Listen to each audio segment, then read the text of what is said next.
Okay, it's now recorded.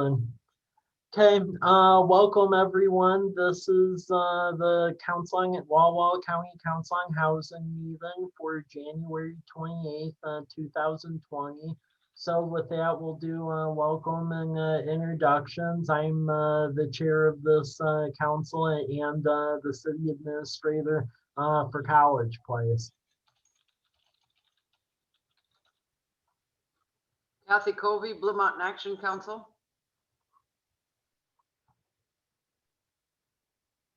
Renee Rooker, Housing Authority.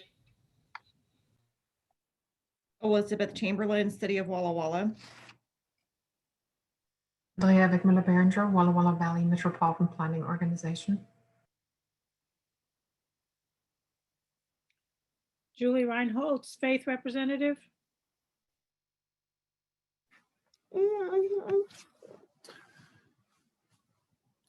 Tim Melia with Catholic Charities and the Loft Youth Services.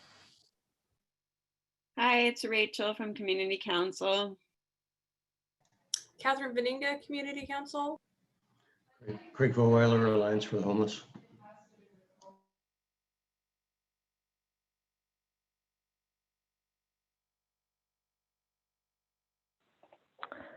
Sam Jackal, Department of Community Health. Jay Potts, City of Prescott.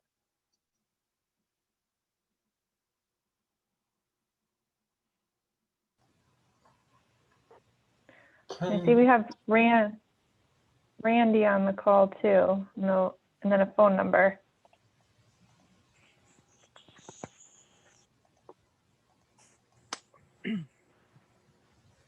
Okay, I think we have everyone. So with that, we can go to the next item on our agenda here, which is the ERAP and TRAP rent assistance. So with that, Sam. Yeah, and I did send out some information. There are some stakeholder calls that Commerce is putting together for those if folks want to participate. And the ERAP funds, there are some remaining that were from admin that will be able to move to rent assistance. And then there's, I think, a few thousand in rent assistance still available. That's been extended through June, and Commerce may or may not add more funds depending on how different like legislation goes and whatnot. They are making changes so that landlords can apply directly for that if communities want, because that will be consistent then with TRAP, which came into effect at the end of December. They from the Treasury Department, and Commerce likely we won't see a contract for that until March 1st, and I have no idea yet how much we will be receiving. Commerce is hoping to get some draft guidelines to communities by mid-February, so that there's time for comment on that.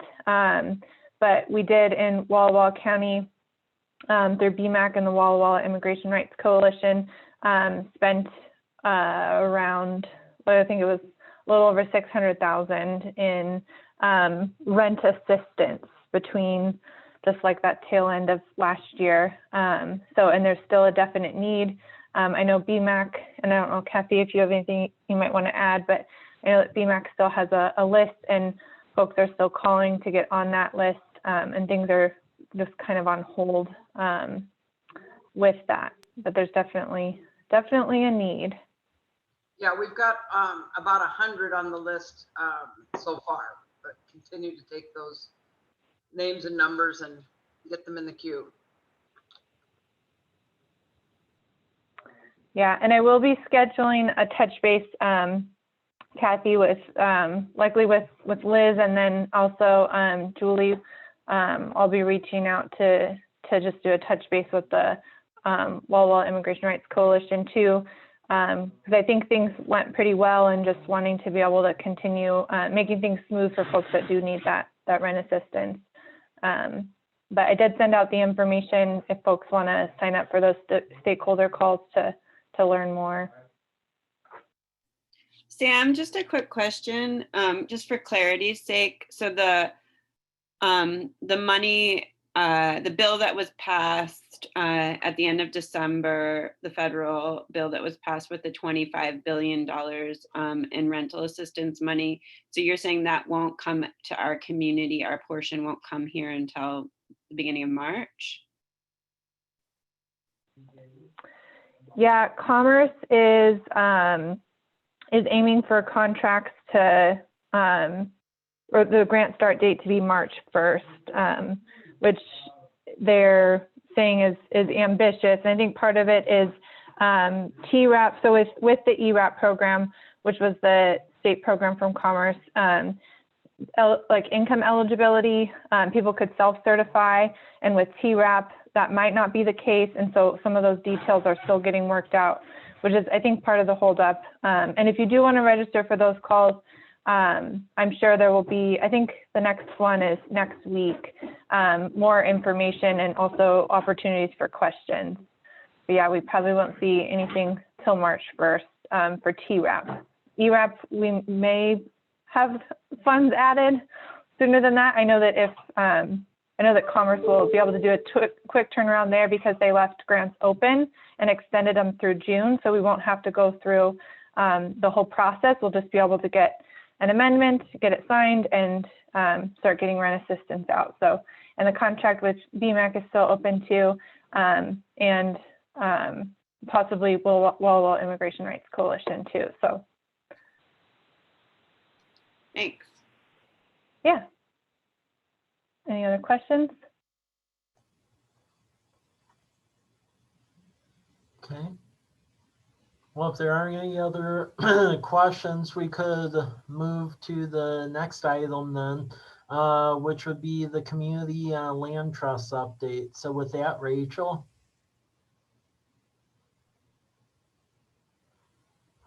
Sure. So hi, everyone. Sam just asked me to provide a quick update with what's going on with the Community Land Trust, which collectively we've decided to call Common Roots Housing Trust. And Mike, please feel free to jump in as well, since Mike is a member of the committee forming Common Roots, and Catherine is as well. So as you know, BMAC is the fiscal sponsor for Common Roots during the incubation period. So far, we've applied for and received 5 local grants for startup costs. So we're really happy about that. And we're receiving a year of technical assistance from the Northwest Cooperative Development Center, and they're helping us with doing all these kind of formational tasks in forming a community land trust. We've developed our logo, which you see there. And our mission, vision, and value statements, and some of that was with the assistance of Northwest Cooperative Development Center. For those of you who were able to attend our town hall a few weeks ago, Julie Brunner, who's the housing director for Opal Community Land Trust and is also a nationally recognized community land trust consultant. She talked at the town hall. She was our kind of keynote speaker, and she's the consultant working with us on the pricing, target market, and subsidy analysis. And so she presented some of that data at the town hall, and she's finishing that up for us. And then we're also hoping to, stay connected with her and maybe hire her for a few more services for the development of Common Roots. Our subcommittee, and one volunteer in particular, built our website and Facebook page. So that was really great that we had just a lot of volunteer help with building up a website. And that way we got to really save costs with building the website. We were covered in local newspapers and on local TV for the Community Land Trust Town Hall, which over 175 people attended. So we're really excited that there was a lot of interest, and there were a lot of questions that were asked by audience members during the Community Land Trust Town Hall. And Julie Brunner was really gracious, and she because we didn't have time to answer all of the questions, she's gone ahead and she just answered them. There were so many.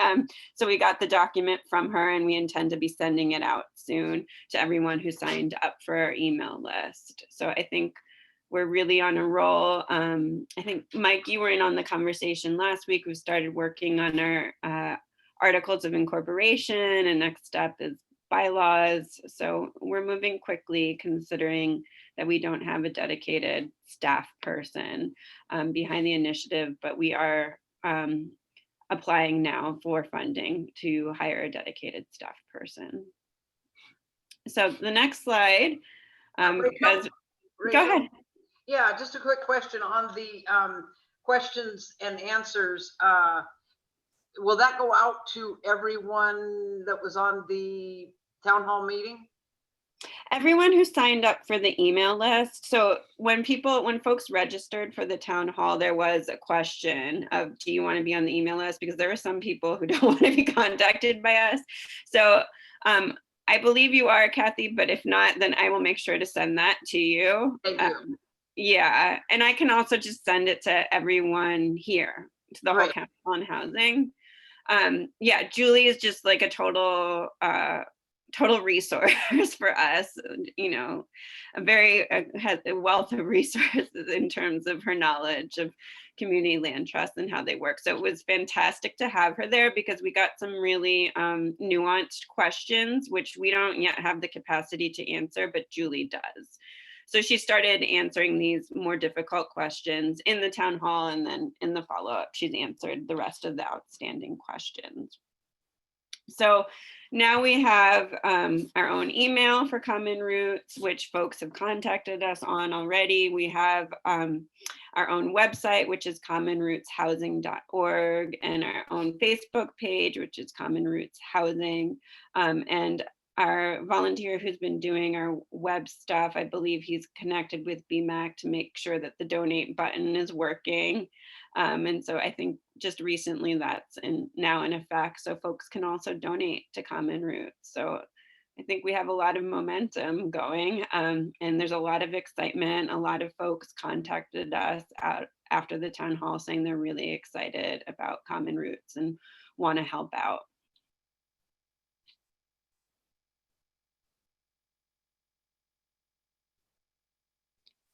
So if there's any questions, I'm happy to answer them, or we can move on. Okay, any further questions, anyone? Okay, hearing none, thank you, Rachel. Next item on the agenda is the housing needs assessment update. So with that, Elizabeth. Thank you. So Sam asked me to provide an update on where we're at with our regional housing action plan, of which the housing needs assessment is a component of that. And thought I'd just give a quick overview of why we're doing this. One, because we received a $110,000 grant from Commerce when we submitted our application to develop a regional housing action plan between the cities of Walla Walla, College Place, Waitsburg, and Dayton. And we began this work last summer. We did get a little bit of a late start because, of course, of the pandemic. But once we got rolling, we've been chugging along nicely with our various plan elements. And one of those is the housing needs assessment. And so we looked at for the cities as well as unincorporated county, current inventory, vacancy rates, primarily on the rental housing front, what's our housing attainability in the region, and then of course the gaps, which is going to inform what we need to start working on to address those gaps. And the housing needs assessment was also supporting the community land trust work because they will be looking at, of course, hopefully being an avenue to address some of the gaps that we have within our region. I'll go ahead and move to the next slide. So initially starting to look at the inventory, and we added between 2010 and 2020, 1,640 units within our jurisdictions.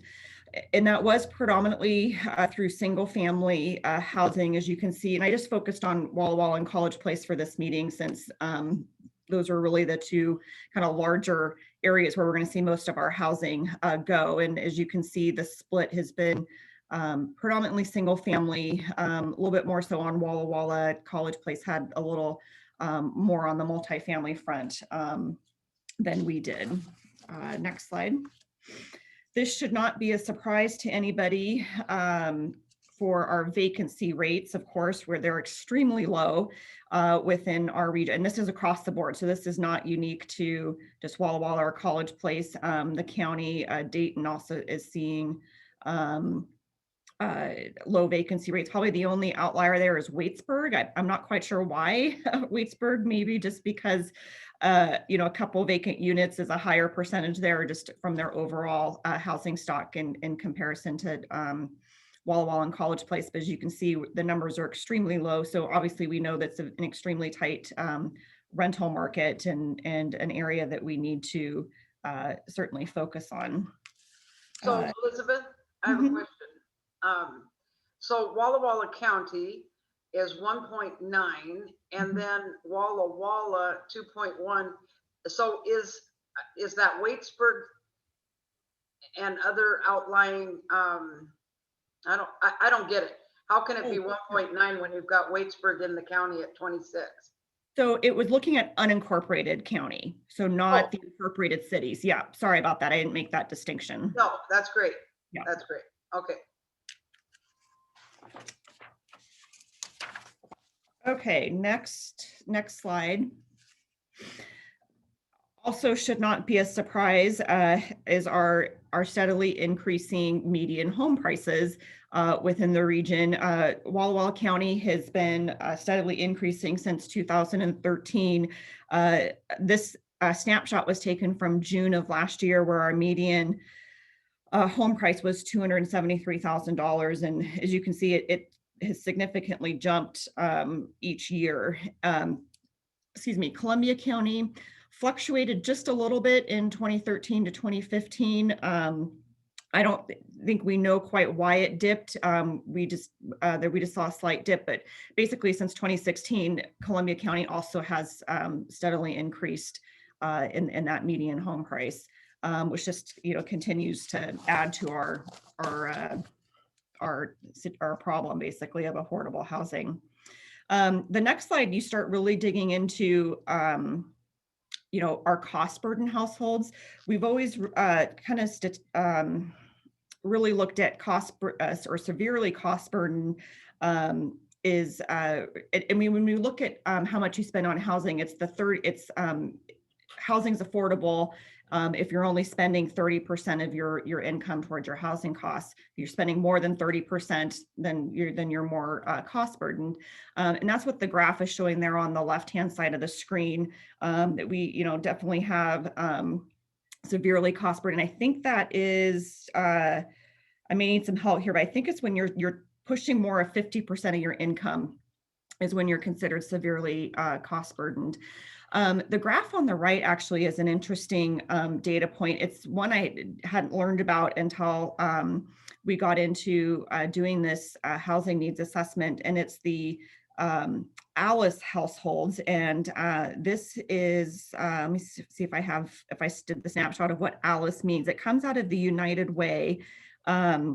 But what this is looking at is not only what you're spending on your housing, but what is the cost of the actual running of your household. So it's looking at childcare, food, transportation, technology, healthcare, basically kind of everything you need. You don't just rent or buy a house. You have all these other expenses for, you know, operating your household. And so it's an interesting data point to look at. And you'll notice, and I'll just use Walla Walla as an example, whereas we have in kind of the traditional look of looking at severely cost burdened at 23.4%, when you use the ALICE statistic, we jump up to 49%. And so, I mean, that's a pretty big jump. And, you know, we're looking at almost 50% of our households who have some sort of cost burden when it comes to their housing and the other costs that are associated with those households. So I think it shows maybe a little more realistic picture of our households that are struggling, not only with housing, but some of those other costs associated with that. Okay, next slide. And this is not the entire housing needs assessment. I probably should, I just pulled out kind of the what I felt were the pertinent aspects of it, but I can share, it's still in draft form, but I am happy to share that with the full council so you can see what the whole needs assessment looked at. So one of the things that we, or that the needs assessment concluded is obviously we have a supply in housing, or excuse me, a gap in housing supply. And one that, and it's really in two spectrums. One is really in our upper end of rental housing is one gap, and that's households that are making 80% of AMI and above. And then of course our severely lower end, so the 50% AMI and below. Those are really the two areas that we have gaps. And one of the kind of the reason why that we're seeing that in that upper income level is because those households are occupying units that may be more affordable.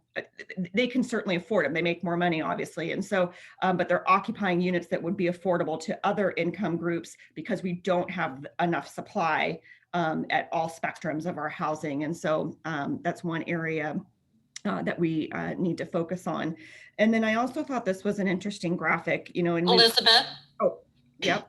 I have a question. Yeah. What impact do you think the lodge will have on these numbers? I think the 80%. Yeah, I think it's definitely going to improve our housing gap. That is remember off the top of my head, I believe that's 121 units, which, you know, was going to make a nice dent into that 400 because those are targeted to those 80% AMI and above. So I would definitely see an improvement there. Where we still have, you know, a lot of work to do is, of course, that 50% AMI and below at 791 units. Which takes a lot of soft money to make that happen. Yes, it does.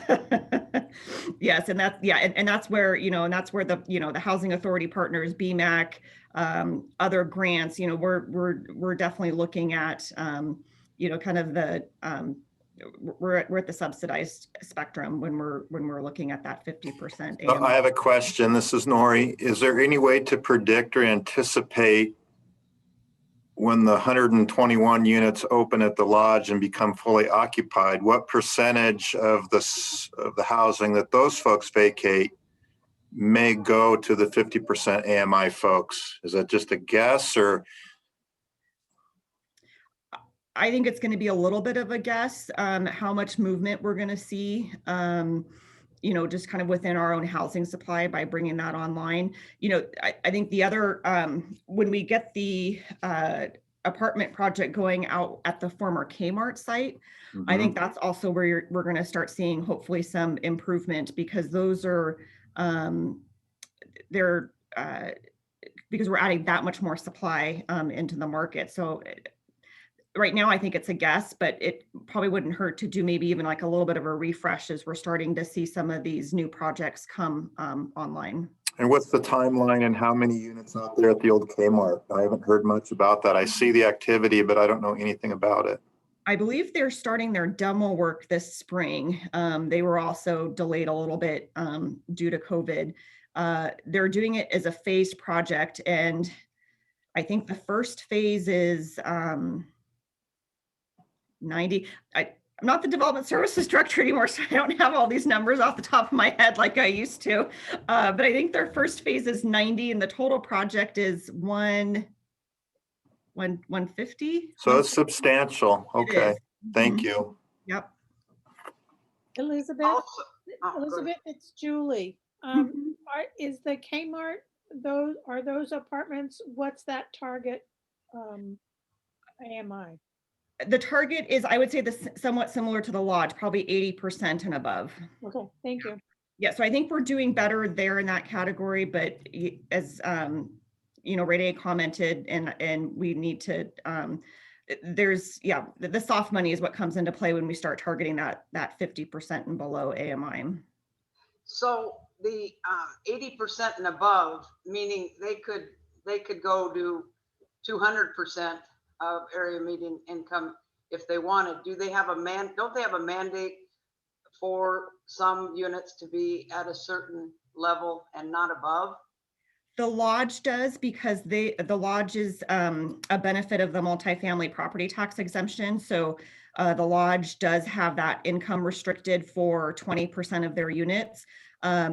Right now, our multifamily property tax exemption does not apply outside of downtown. So the Kmart site does not have a unit count, or excuse me, or a percentage of their units that would be set aside for that 80% AMI. Okay, but all that to say that 10% of X number of units might be all that we can count on. The rest might be way above area median income. We don't know yet. Exactly. We don't know yet. Okay. Yep.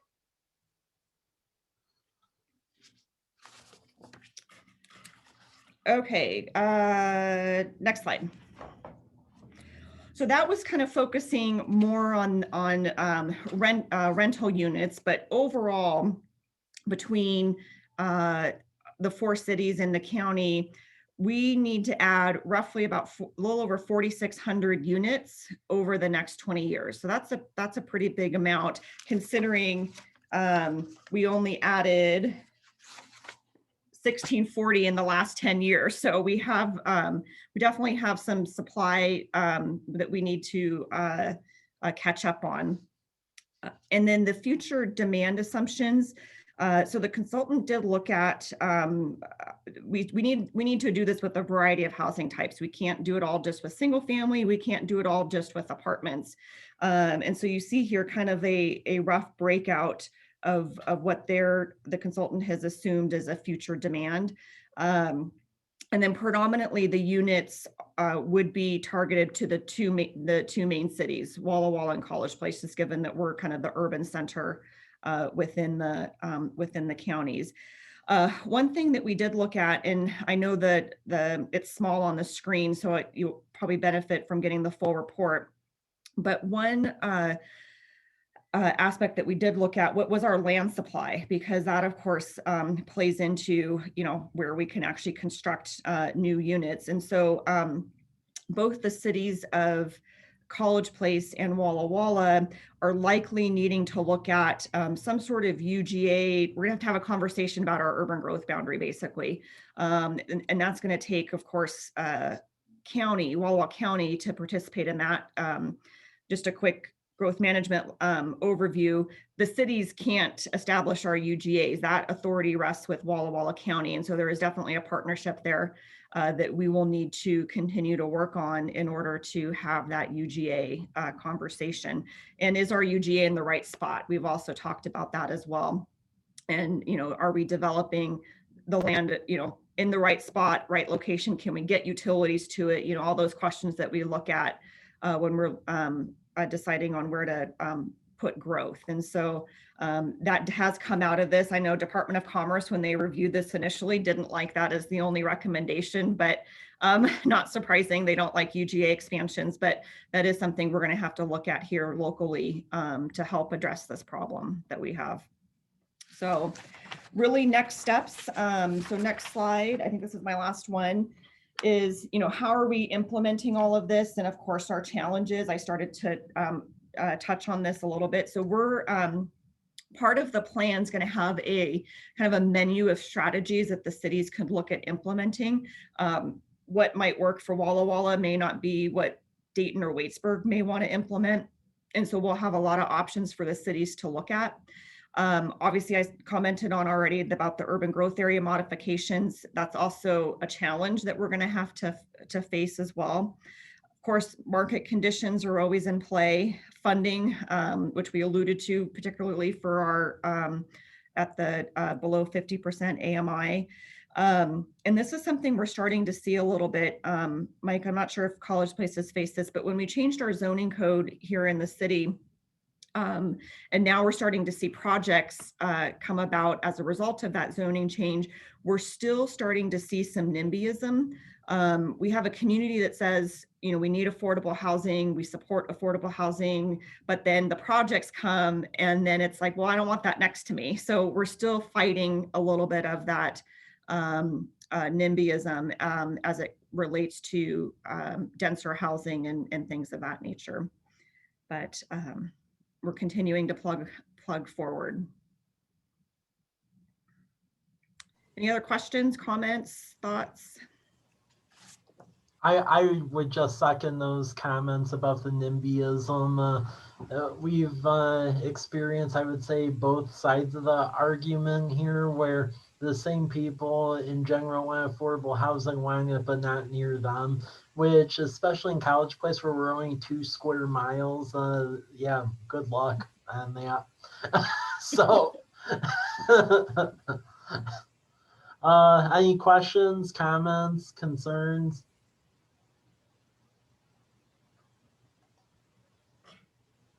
Once, twice, okay. Okay, well, with that, thank you, Elizabeth.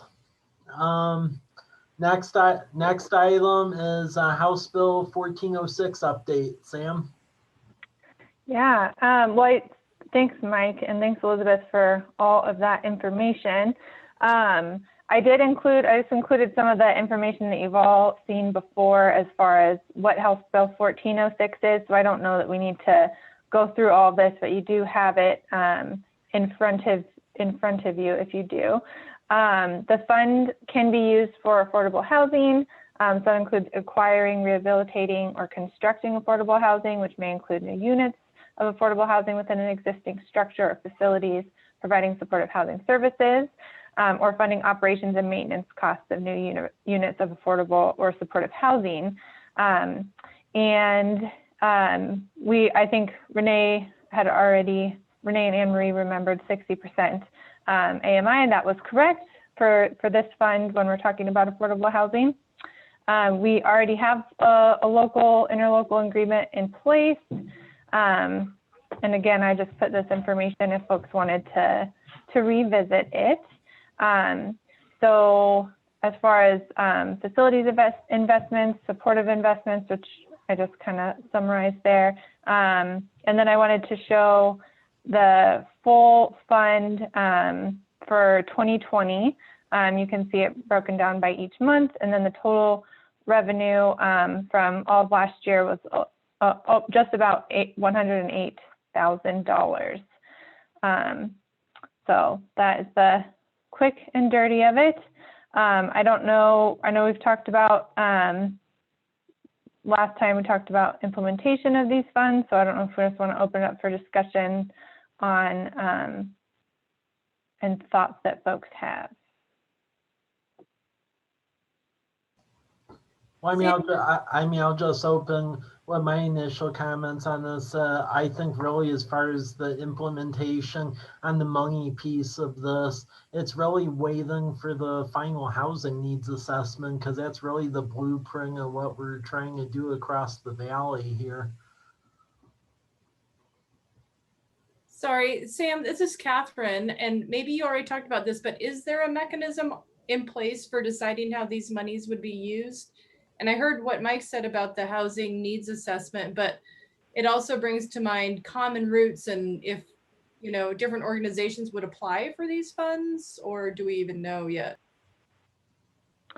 So the Council on Housing is meant to be the mechanism that provides recommendations for what we do and how these funds are then accessed, and that recommendation then goes to the commissioners. And I believe that it is that there needs to be an annual recommendation, even if that is to not implement anything and to postpone kind of a thing.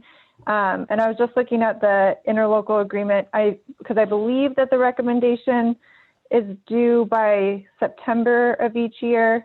Does that answer your question, Catherine?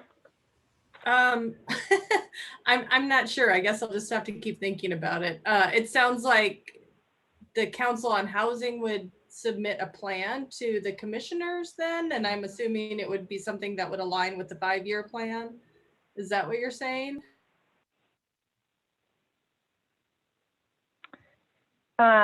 Yeah. Or, whatever, I mean, depending on what the recommendation might be, if it's extensive, then yes, I think a plan would be a helpful thing to have. Sam, Yeah. can I And this hop is in? mildly, yeah, go for it. Yeah, so this Hi, is Megan. Megan. Hey, we hadn't gotten there yet, honestly. I think was the biggest piece. We hadn't gotten to how the funds, whether they were going to be banked for a 5-year period to get to $500,000+ to be more to fund something more substantial, or if it were going to, how it was going to play in with other local housing funds that are available. We just hadn't gotten there yet. Yeah, that's what I recall too, Megan. And good to see you. And also, we have, there probably should be some discussion at some point when we do get enough in the pot about the types of projects, because if you'll go back to that slide 16 about where you can use them, facilities providing supportive housing services. I mean, we haven't yet even gotten to the point of deciding that we want to use all these funds for maintenance of supportive housing, or all those different things you could do. Yes, this could be used for a private contractor to go out and have X project doing X units, setting aside a certain number for low-income people, or it could be used to open a supportive housing unit or something. So that's way down the road, isn't it? Well, I agree with Elizabeth and Mike that let's see what the housing study comes out of and their proposed strategies in it. And I feel then that would set the stage for a more robust conversation of how these funds could be used and leveraged moving forward.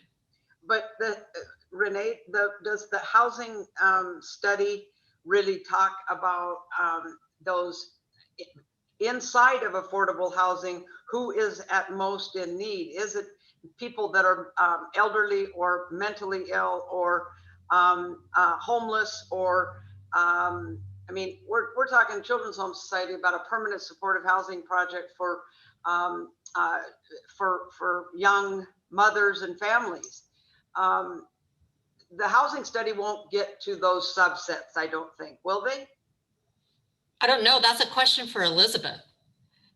No, and it won't, it's not getting into the realm of supportive housing or mental health or homeless, that spectrum of housing. It's really looking at where from a land use standpoint, where our gaps are, and what can we do from a policy framework in cities to encourage the construction of these types of units that we've identified as where we have our needs. So I think it's part of the equation as far as identifying what our gaps are, but it's not going to identify everything. It's not going to identify that we need supportive housing units or things like that. So I think we would use the Regional Housing Action Plan and the Housing Needs Assessment. We would use our 5-year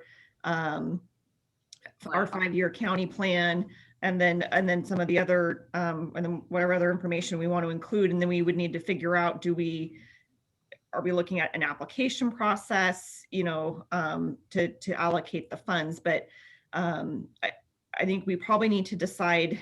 To me, the first decision is, with only almost $108,000, that's probably not a whole lot to do anything with at this point. So I think our first decision is probably, do we want to bank this for a few years as we start working out what those details are, as far as what an application process might be, what types of projects, all those kind of things. Yep. Yeah, I agree with that, of banking it.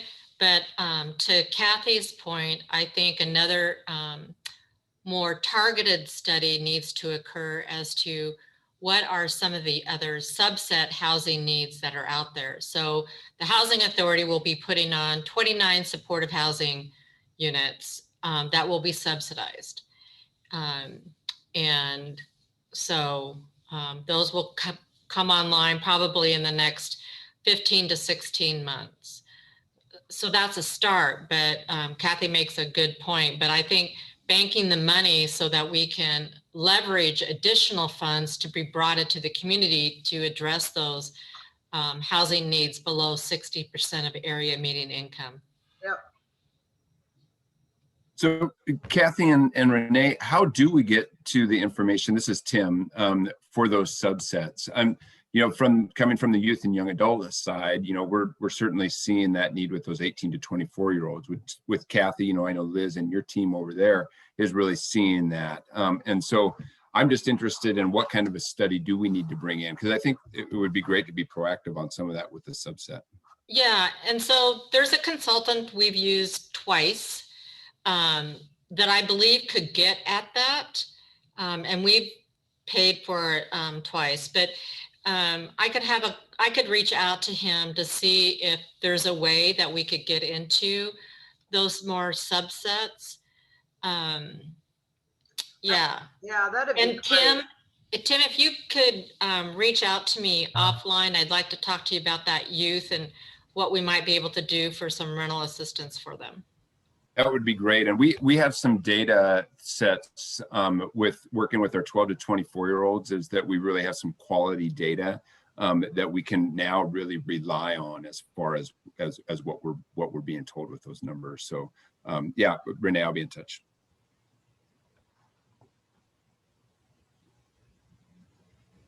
Yeah, I would agree with the discussion points. I just think we need those studies, not just a housing needs assessment, but that other one as well, to understand the subsets and the needs before we go expending this. But I mean, yeah, as is, the money is there while it's a start. That's not near enough to actually do something that puts a dent in this issue at the moment. So I definitely believe for now banking is the way to go on that. But I think it is too.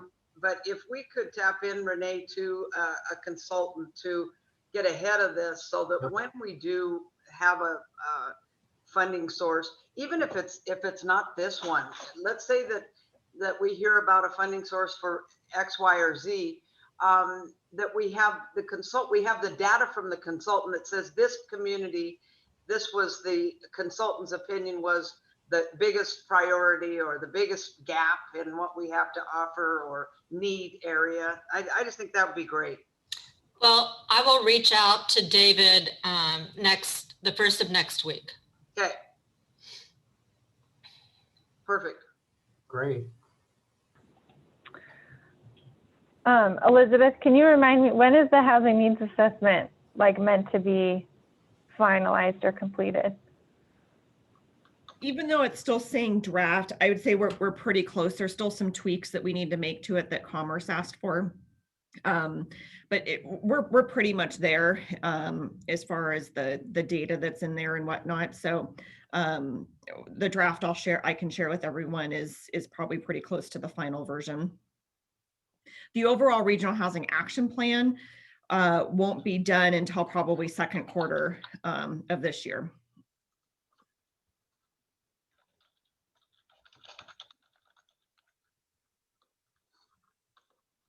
Elizabeth, in terms of sorry to step back to the needs assessment and the action plan, but what are I know they already sent out a survey. What are the other mechanisms for engagement with the action plan?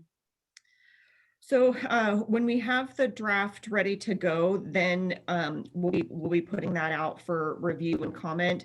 And then it runs through all our various cities' planning commissions. So getting input from each jurisdiction through their planning commission process. And then these ultimately all have to be adopted by our councils as well. So that's sort of our kind of current trajectory. Okay, so if folks who aren't on a planning commission or in city council want to engage in the action plan, then they would need to show up to like planning commission meetings and city council meetings. Well, that would be one way, but we'll also put the plan out for review and public feedback, on our websites, or, once it's released for review, we'll seek input that way as well. So you don't have to attend the meeting. It'll be out there on our various websites, and we'll make that, our social media, kind of how we do our various blasts out there that folks can review, and share feedback. We did have a really good response on the survey. We had 450 survey responses, which was a healthy response rate. Thanks.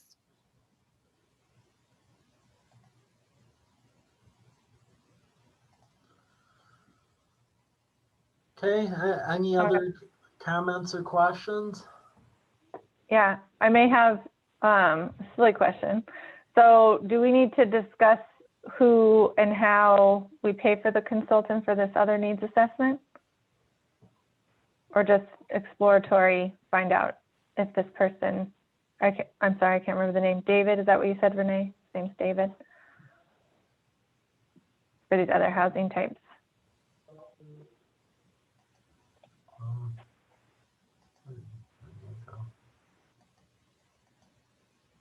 Was that a silly question?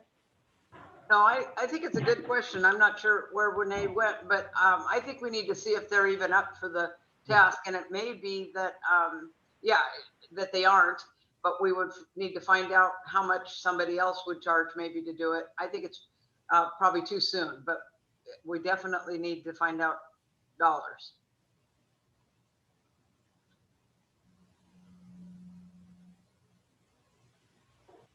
All right, and then as far as like some banking solutions and whatnot, I can ask questions on my end and do some digging, but is that something that the Council on Housing would want to also then make decisions around what that looks like or what the options are? I'm not a banking expert.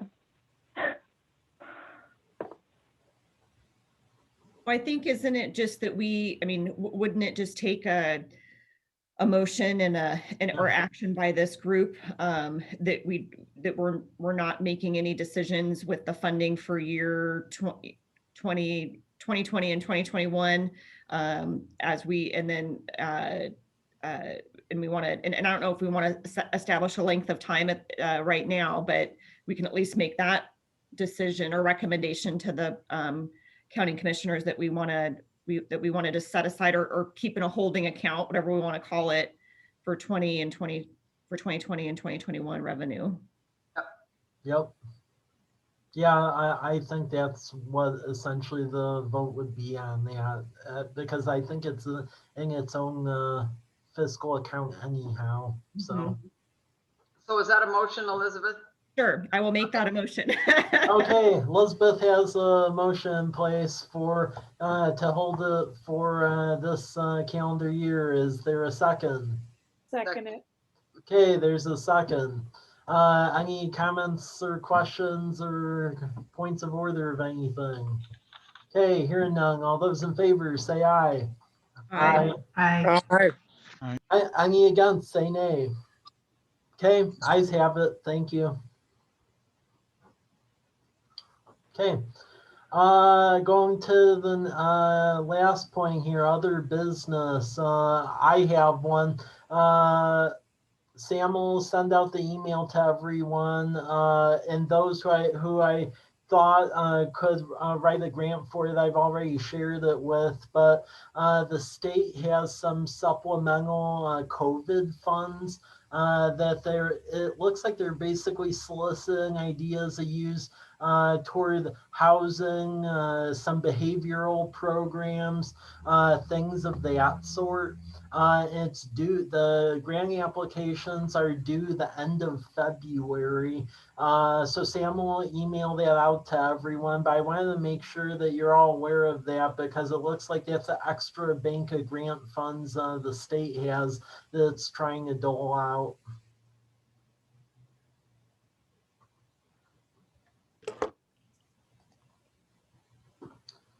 I apologize. I lost audio. Can you hear me now? Yeah. Okay. That's happened to me like twice today now. I don't believe that we ever approved the November meeting minutes. Yeah, you're correct on that. So I'll entertain a motion to approve the meeting minutes from November. So moved. Hey, Kathy made a motion. Is there a second? Second. Okay, Craig seconded it. Any comments? Okay, all those in favor say aye. Aye. Aye. Okay, any against say nay. Okay, ayes have it. Thank you. Okay, took care of that. Is there any other business for good of the order?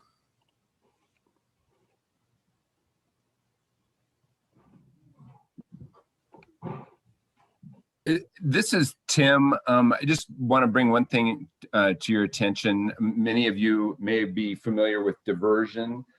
There's a program that we have for our 12 to 24-year-olds called the CDF, or Centralized Diversion Funding. And this is funding that was made available through the state legislature last year through our partnership with the Anchor Community Initiative. And the BMAC staff, our outreach team, is just doing a great job of connecting with young people and being able to access those funds. It's meant to be this strength-based approach where somebody, they say, hey, if I only had this, these dollars, I could, take care of my housing issue. And it's supposed to happen really quickly. Blue Mountain Community Foundation is the one that helps to get it processed quickly. It's going well. The reason I bring this up is that the idea is meant to have people trained far and wide.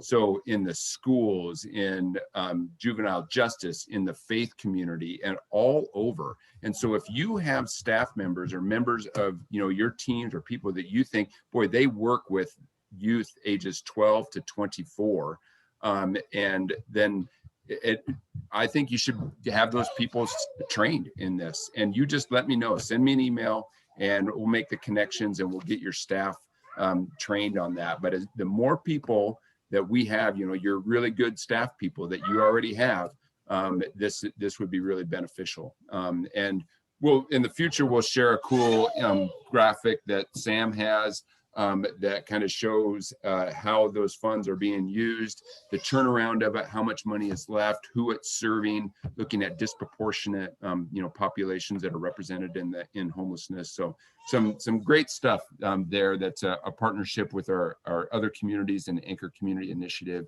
and is happening here locally. Yeah, that I think would be good for Nora, your staff.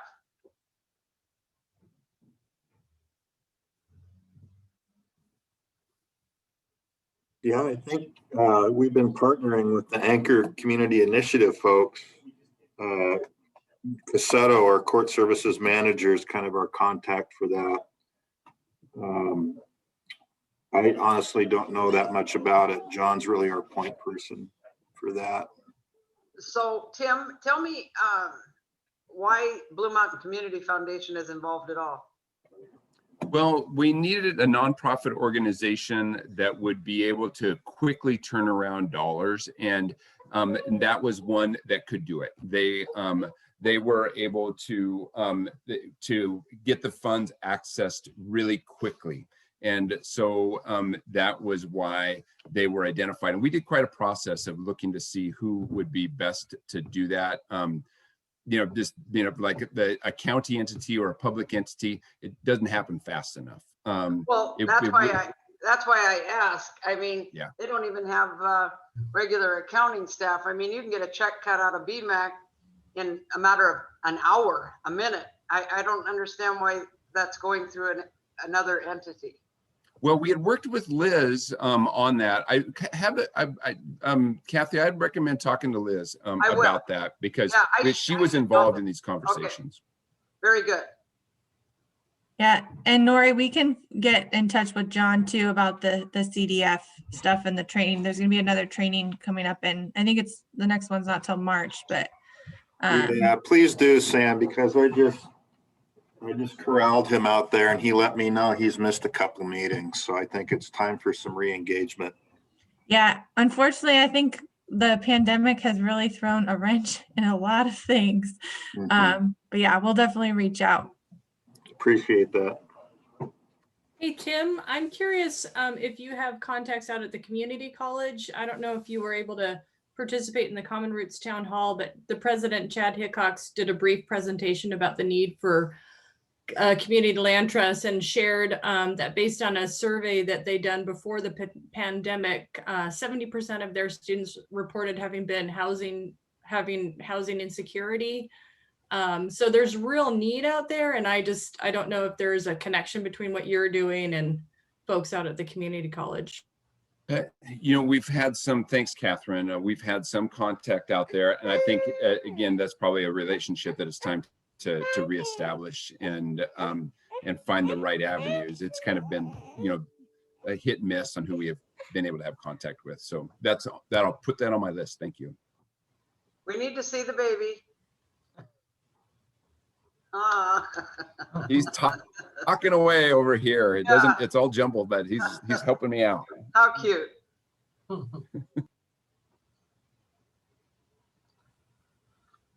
Okay, any other comments for good of the order? Once, twice, three times. Okay, yeah, I hear nothing. So we will adjourn the meeting for today and we'll meet back up next month. Thanks, everyone. Thanks. Thank you. Hey, Mike, do you want to get like a link to the recording for me and I can post it on the Yeah, I will. website? All right. All right. Thank you.